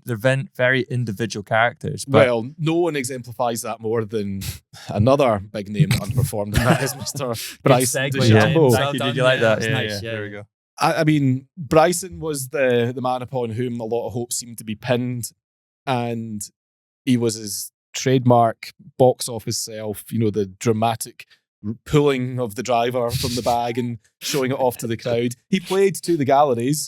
Yeah. Yeah, he Unfortunately, he just didn't play against the opponent very well. did. Yeah, it was a And bit of a bust when it came to that. very much so. It wasn't a vintage performance from Bryson in the slightest. And I think that is a huge part of the reason why the Americans didn't get it. 1.5 points from 5. Again, I mean, Yeah, 2.5 not points great. out of 10 for arguably your two biggest players. You wonder where it went wrong. Well, I think it starts there. The question really, Lewis, is Bryson DeChambeau, the type of person he is, the type of personality he is he good for that American team or not? Didn't seem like he was this time around. I think we speak about the Europeans. I need to go back to like the European point of view here, is that the reason we do so well is because we're a team, a well-knit team. And I could be wrong when I say this, but I just don't see Bryson like gelling that well with the rest of the guys. Like, you know, Operates on a different frequency to just them, doesn't he? completely different in everything that he does. Like, you're talking about preparing to play the course. Like, Bryson's going to do that in a totally different way to everyone else. Talk about stuff in team rooms, like having meetings after. Like, is Bryson on the same wavelength as Justin Thomas or Sam Burns? Like, I somehow doubt it. As a golfer, incredible, but a very, very individual character, shall we say. There was all this talk all week about he's going to try and drive the first green. We tried it 5 times and didn't manage once. He was close. Like, the tee shots on one were great. Yeah, but on Sunday, you know, he drives it miles past Matt Fitzpatrick, walking off off the tee towards the fairway, and he's giving it the big into the crowd, and then Matt beats him on the hole. Yeah. So that's it. drive for show indeed. Yeah. I feel like Bryson, and I may be really unfair here, but I stand by it. He operates on a different frequency to his teammates. Find it really interesting that the European team all practice at the same time as one another. They're all in the range at the same time as one another. Bryson is out in the range at 6:30 at night on his own, under floodlights, multiple occasions. No other Americans there. That's a guy who's flying solo. That's a guy who's going rogue. That's a maverick. And you cannot have mavericks in your team and expect them to be a team. Doesn't work. Yeah, that stuff. He was like out in the putting green, wasn't he? Like after they got beaten Friday or Saturday night. And you think listen, everyone else is probably back in the team room It's having maybe a pizza. coming from a a place of what he thinks is best for himself, but I can't shake the feeling that it's just so performative. And people come at me all the time like, oh, you hate Bryson, don't you? I hate him so much. I've written on multiple occasions how good he is for the game. That's how much I hate Bryson DeChambeau. I've said so many times he is brilliant for golf. Yeah. The idea that you can't criticise somebody goes back to the stuff I talked about in part one and the type of world we're becoming. Bryson has to take his share of the blame for the way it went for the Americans. And I'm sorry, I have to call what happened on Saturday afternoon with Justin Rose and Tommy Fleetwood and the caddies and that sort of unsavoury moment. It was a classic nothing burger. It was a total misunderstanding. Yeah. And you know what happened? The Europeans got right under Bryson's skin. Yeah. He got played like a fiddle. Yeah. So Tommy Fleetwood apparently saying to him, it's a lot harder than YouTube, isn't it? I mean, they got under his skin and he couldn't cope. Yeah. Because he's Bryson. I should win all the time. I'm the American frontrunner this week. I'm the stallion out in front. I'm the captain of this team in all but name. Yeah. Mate, put points on the board. Yeah. Otherwise, none of it matters. That stuff Stop is just, thinking about It's yourself. so stupid because it was smoothed over. Like, Rose had a word with Bryson, is it Greg Bodine's caddy? And it seemed like they just realised that this was a misunderstanding. Yeah. And he just goes and sticks his oar in it, doesn't he? And then Ted Scott comes flying in. Then Molinari was somewhere. By the way, that's not like Ted Scott to look straight for the cameras and try and make it all about him. I just thought I was... well done, Europe. Convenient. Yeah. Absolutely Very well good. done. You know what Played I loved most about that sequence of events is that Justin Rose is going through his aim point and everything and then stops, has a bit of a goal, like he said it himself, starts over again. His heart rate must have been through the roof thinking, I've just pretty much started an argument here. Do you know what he does? He goes and holds the putt anyway. As does Bryson. Credit to them both. Absolutely credit to them both. And Bryson had to hold that to keep the match going. But Justin Rose just stands up and knocks it in. That's absolutely brilliant. Superb. Class. Gents, I want to talk very quickly because we could go on for hours. The envelope rule. And I suppose we had Hatgate last time around. Is this going to be envelope gate? Basically, Victor Hovland, as we all know by now, withdrew ahead of the Sunday singles. He was unable to meet his tee time on Saturday afternoon after straining his neck. And Tyrrell Hatton obviously deputised for him quite impressively, might I add. Yep. But yeah, he didn't recover in time to play against Harris English in the last match of the order. Harris English, as it turned out, was the name in the envelope for the USA. And by dint of the captain's agreement and rule, 3.D, I did see that. Then the match was halved. The Americans, Strokes chin, didn't like that one bit, did they? No. Saying that rule needs to change and, there's an asterisk against this victory now and, that's not right. This is wrong. How can I put this succinctly? You signed an agreement for the rule. You knew what you were signing up for, Keegan. I mean, this is the best bit. Keegan Bradley said afterwards, I've got some thoughts on how this should change because it's just wrong. Where were they when you were signing the agreement? Who signs an agreement going, I think this is wrong, but I'll just stick my name to it anyway? Apply that logic to your mortgage. I mean, goodness me, if you think something's wrong, don't put your bloody name to it. You knew the rule, you knew the risks, and it didn't work out in your favour. And now you're crying. Dry the eyes. It never looks good when you complain about something after the fact, does it? I know. So sour. Shut up. You've used it before as well. 2 years. They benefited from it in 1991. Exactly. Yeah. I love Luke Donald's response was great. It's like, it's been in place since yada yada yada. You knew that Sam Torrance broke his toe. I know. You know I know. It's like, it's totally unfair. It's totally unfair. This has worked against us. It's not right. Yes, it is. It's called an agreement. Yeah. You agreed to it. Aye. Why are you crying now? Oh, I see. Because you got it handed to you. Right. Okay. Now, dry your eyes. Is the rule right? That is up for debate. If you aren't able to, play for whatever reason, and this is different in the Solheim Cup as well. If you forfeit if you're not able to take your tee time as has happened, then you forfeit the point. Again, I come back to it. It is a rule. It is an agreement. You signed up for it. Yeah. You wouldn't complain had it gone the other way. Yeah, exactly. So Shut up. Should we just get on with it? yeah. 100%. Unbelievable. I That's know. now got an asterisk against it. This is tainted. No, it's not, mate. I saw the Ryder Cup on Sunday night, and trust me, ain't tainted. Not one bit. Wouldn't it be funny though if the rule changed and then you had to like forfeit your point, and then next year someone's injured and they have to forfeit a point, and then you're at win because of it? Well, this is the thing, yeah. Like, There was somebody who came out and said, this is an example of just how completely and utterly broken social media is. There was, let's just call her an influencer. Right, okay. And she came That out does and not she narrow said, things down these well, days. it might. Okay. Maybe not who you're thinking of. All right.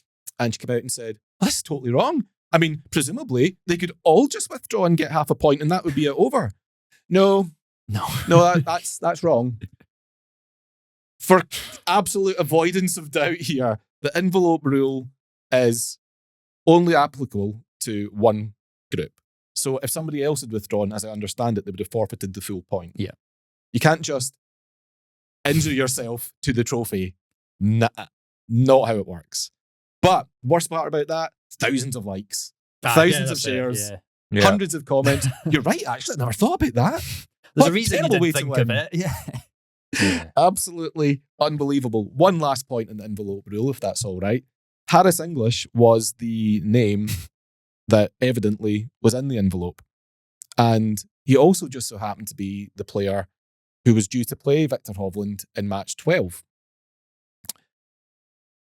If it pleases the court, is it not possible that the Americans saw Victor Hovland being injured and said, well, presumably they're going to put him out 12 to give him as much time as possible to recover. So let's put our guy that's in the envelope out in match 12 to mitigate the losses. Yeah.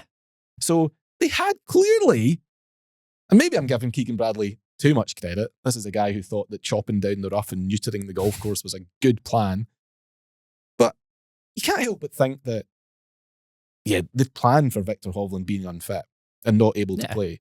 It almost It's a seemed to bit me of a like coincidence Yeah. that the guy who was in the envelope was the guy who was in match 12 due to play Victor supposed to Hovland. play him. When I saw that, I honestly thought that Keegan had maybe spoken to Luke Donald. That's what I Like, thought. That's what had that sort of too. agreement there. So it was obviously fine at that point, if that's what's happened. Either that or it's complete blind coincidence I that think- they've been drawn against each other, which I don't think is the case. No, I don't think so either. No. Keegan Bradley's just talking utter shite. Thank you, James. You're welcome. Yeah. Yeah, he is. Sum Right. that up. Well done.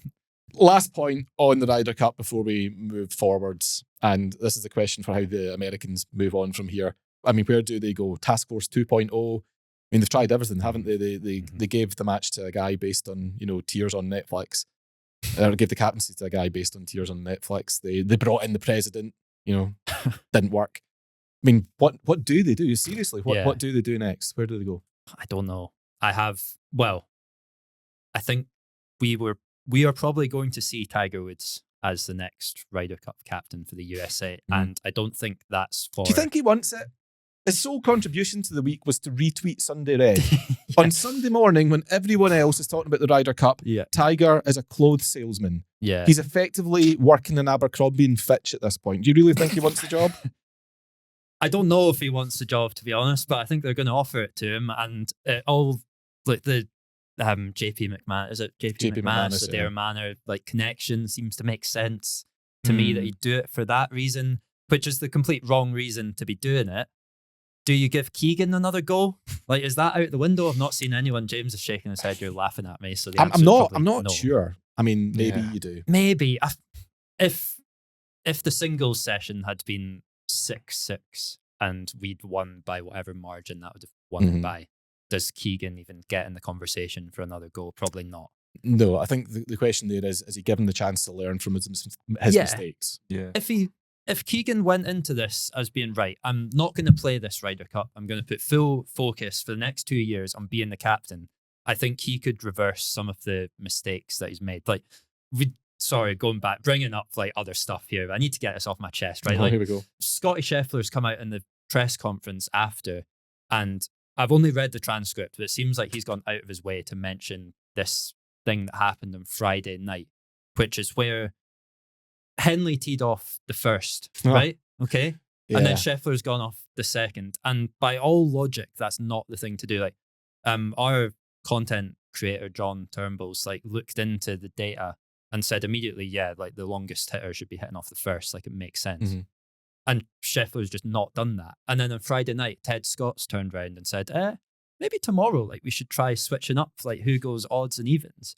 Then how's Keegan Bradley not looked at this before and thought, how are we going to get the most How's out of his data team? Yeah, not how's looked at no that? one picked up on this? Like mental. So going back to like, I couldn't believe reading that, which I think is complete an oversight and mismanagement and stuff that shouldn't happen. If Keegan goes into it with 2 years fully thinking about how you're going to win the Ryder Cup and cuts out mistakes like that, I think he could be a good captain. But, James, on a scale of 1 to Russell Martin, how would you rate Keegan Bradley's performance last week? Russell Martin. Yeah, pretty much. It's not that bad. Come on.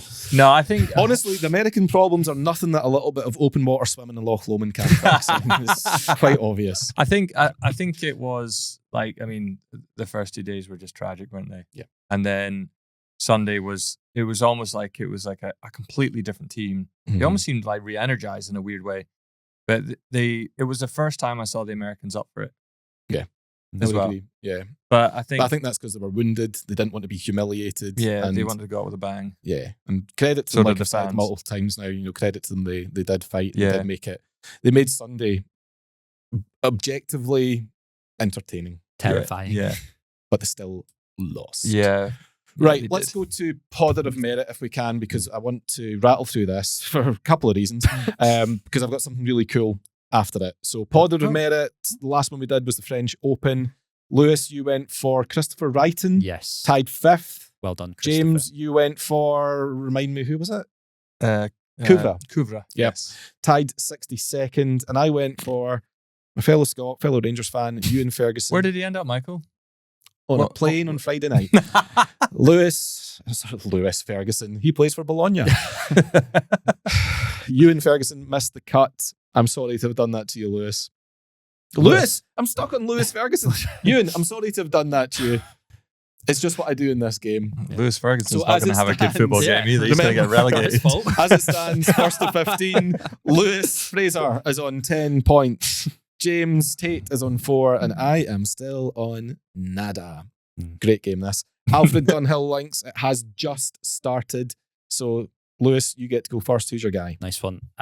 Jacob Skov Olesen, Ooh, the man who led the Open after one round. Mhm. I was Lefty.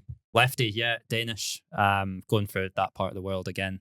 Obviously, I haven't looked too much into this, but he likes links golf because he's 6 under through 14 today. Is he? Fantastic. That's very good. But if you think there's any like hijinks going on, you can look at. I text John this yesterday and said, I No, think I Jacob trust you. Skov. I'm not going to look at the leaderboard. I just wanted to see where he was. Well, you have just looked at leaderboard. Yeah, so, I've- yeah. You know, Michael knows who he's Uh-huh. gonna You know go what? for. I'm not going to pick. I'm going to stick with my gut instinct. Okay, But it's fair James's enough, turn but- next. yeah. So Jacob Skov-Olesen for Yeah. you. James? Louis Oosthuizen. Yeah. He's obviously got form around the old course. Yeah. 15 years ago, but yeah, makes some sense. Well, all the South Africans are pretty good at links, especially him around St Andrews as well. So he's a good outside bet. Is he not playing with the boss this Yeah. week? Yeah. Yeah. The boss? Mr. Yo- Dunhill links. Johan. Oh, Johan Rupert. Yeah. Yeah. Okay. He usually plays with him. Put on a But good yeah. show for him. Yeah. So my Brilliant. pick is Brooks Koepka. Yeah. I've just checked. He's 4 under through 13, so he's actually miles off the Gonna lead, miss the which cut. currently is held by Dustin Johnson, his good pal. Should've who's gone for him. 8 under. I You should can have go for gone him if DJ. you want. It's fine. No. Yeah, We'll we'll I'm give you a head. sticking- We'll give you a I'm head start. sticking with what I said. Fine. It's Brooks Koepka that I'm picking. Just, Ross Fisher. I don't know. I feel like Brooks has to turn a corner at some point. Why not this week? And to be honest, if he misses the cut, he misses the cut. It's not going to change my life. Certainly not going to change this game. So Jacob Skov, Olesen, Yep. Louis Oosthuizen. and Brooks Koepka.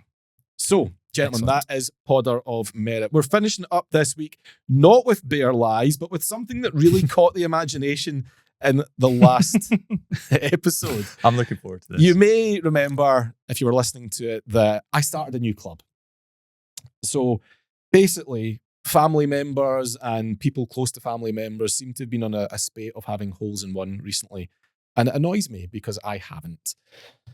One of them has been playing golf for like 2.5 minutes and bang, there he goes, hole in one. Another one His pal's grandson is 8. First time he went out on a course properly. Admittedly, par 3 course, so a little bit of steward's inquiry, but still. He's 8. He wrote a 1 on the card, so yeah. He had a hole in one. And it just feels like the world is conspiring against me. These two guys have had 4 holes in one between them.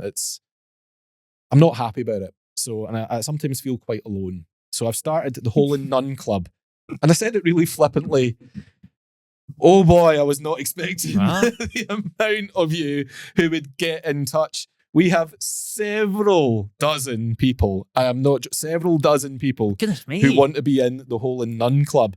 So, you know what I'm going to do? I'm going to make up certificates because that's the kind of guy I am. I'm going to make up certificates and I'm going to email them to you so you can print them out and proudly display them. Shove them on social media, stick them up on your wall, put them in a frame.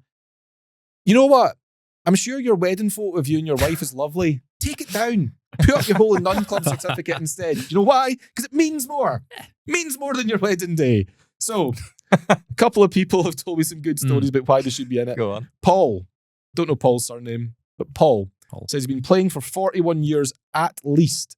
Home club is Fermoy in Ireland. He's off 5. Good player. Player. He says, the closest I've come was in the charity team event with 3 others in 2022. The guy playing before me hit his tee shot on the 11th at Fawcett Island, 1 hop in for his first ever ace. I went next, wedge over the pin, spinned back to 2 inches, not in.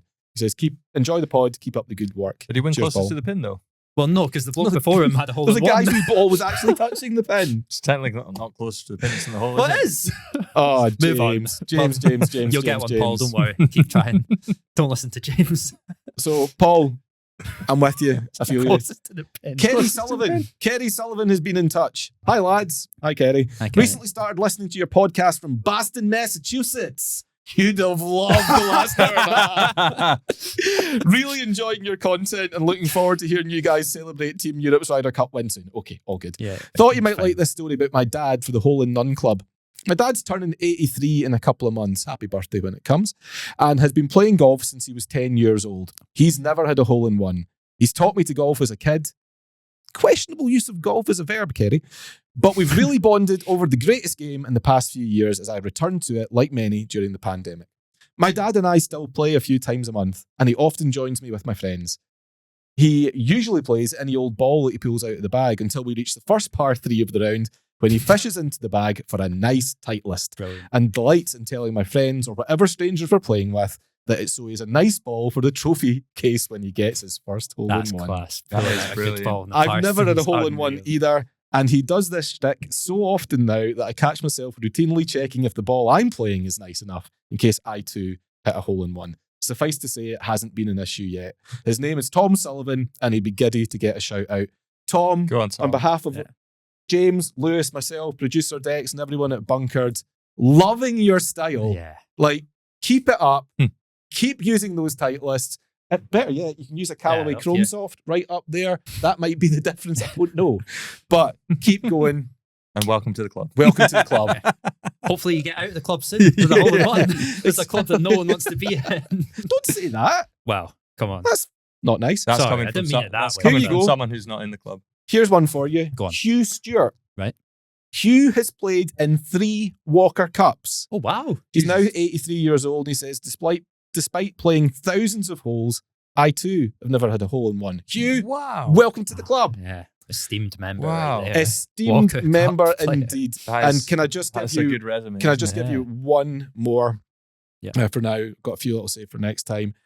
Let's talk about David Stubley, shall we? From a 9-year-old with his late uncle's clubs, one of which had a hickory shaft, playing Kings Park's 9-hole Muni in 1959, to the present day, having played courses in several countries and far too much golf, I am still no nearer a hole in one, yet hope springs eternal. You're right, David, it does. Yes, it doesn't. But the thing about hope, it kills you. It is the hope that kills you. Oh, yeah. it does. And So, everything in Can life. spring eternal all at once. Still, it's fatal. I hope that these people writing in are all going to start making hole-in-ones. This is what we want. And then this is what we want, though, isn't it? They can join me and Graduate Lewis. out of the club. Yeah, in the hole-in-one club. The hole-in-one club's on this Yeah. side of the room. If you've had a hole in one, Let us that's know. a really good story. No, Email don't. James. No. no, that's fine. Just don't email Michael. Email I us. don't give a toss about the hole in ones you've had. Couldn't care less. I care. I know you care, but that's because Who's had the most hole-in-ones? Yeah, I want to you know. had Don't loads. care. Alright. Don't care. Fine. The Look. name is pretty clear. Hole in None Club. So again, like I've said previously, if you have been playing golf for a long period of time, if you played some of the best courses in the world, and if you have yet to have that feeling of seeing the ball disappear into the hole at the first time of asking, if you've yet to have that feeling of writing a 1 on the card on its own, I mean, I'm sure many of you have written 1 with a 0 next to it or 1 with another number next to it. If you've yet to have that feeling, get in touch. Email letters@bunker.co.uk or slide into our DMs. We would love to welcome you to the club, or rather, I would love to welcome you to the club. These two jokers aren't in it. Right, gentlemen, that is enough for this episode. It has been a long one. Thank you very much for your time. Thank you very much to you for listening or watching. Producer Dex, what a man in the corner, producing the goods as always. Thank you, Callaway, for your continued support. I am going for a lie down. Well earned. My blood Yeah, pressure's well earned. high, ladies and gents. I need a lie down, and you know what? A beer. I'm looking forward to eating something that hasn't been deep fried several times over. Imagine a Scotsman saying that, ladies and gents. Until next time, thanks very much for listening, for watching. It's bye-bye for now.